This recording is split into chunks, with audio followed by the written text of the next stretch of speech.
Hello mga idol, i-share ko lang sa inyo itong setup natin para sa pagre-record ng ating drone. Itong suspension arm idol, so galing 'to sa BM800 na condenser microphone. So meron tayong table dito at yung drawing natin. So ito yung setup natin. So ipapakita ko sa inyo idol kung ano yung ginamit ko dito at paano ko 'to inassemble. So try idol. So unang-una idol, paano ko ba kinabit itong camera natin dito sa may suspension arm? So wala tong parang 360 ball mount idol, pero ginamitan ko na lang ng screw. Meron yung screw idol, ito yung screw niya. So kumuha lang ako ng screw sa kuha namin. So may nakita rin tayo. Ito yung ginamit ko na pang mount dito idol. So hindi ko to tinanggal. Hindi ko to tinanggal. Ito pa rin yung ginamit natin. Yung screw lang talaga idol na kakasya sa camera natin. So sakto talaga yung thread niya idol, yung size niya.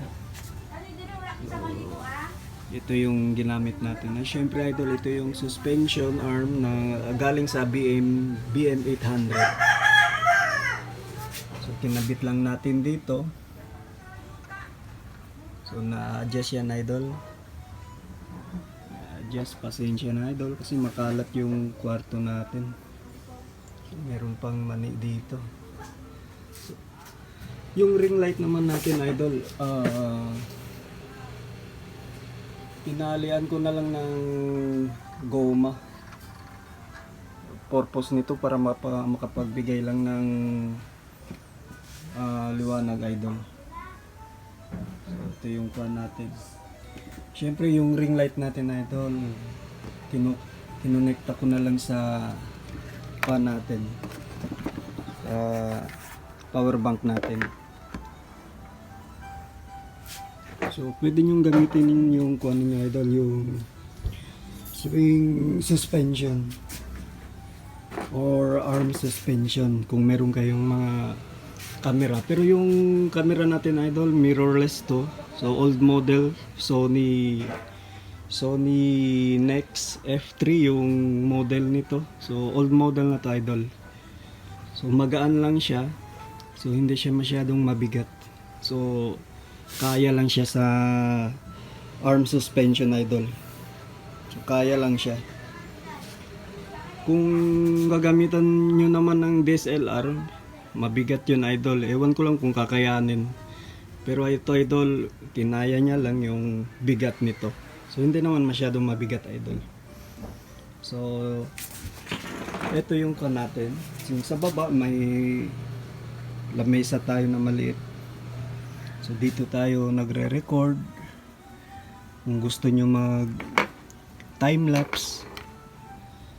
So ito yung setup natin. Simpleng setup lang idol.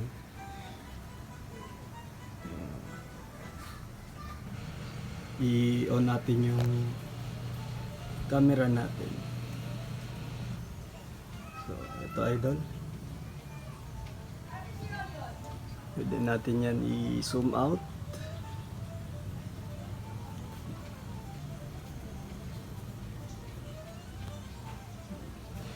Tapos focus.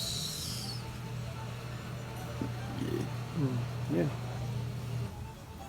Simple lang yung setup natin idol. At kung madilim man, pwede na ninyong gamitin itong ring light natin idol. Buksan lang natin tong ring light natin. Yun.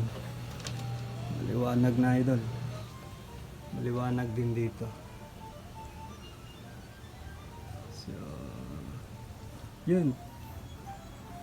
Kung gusto nyo subukan itong setup natin idol, subukan nyo.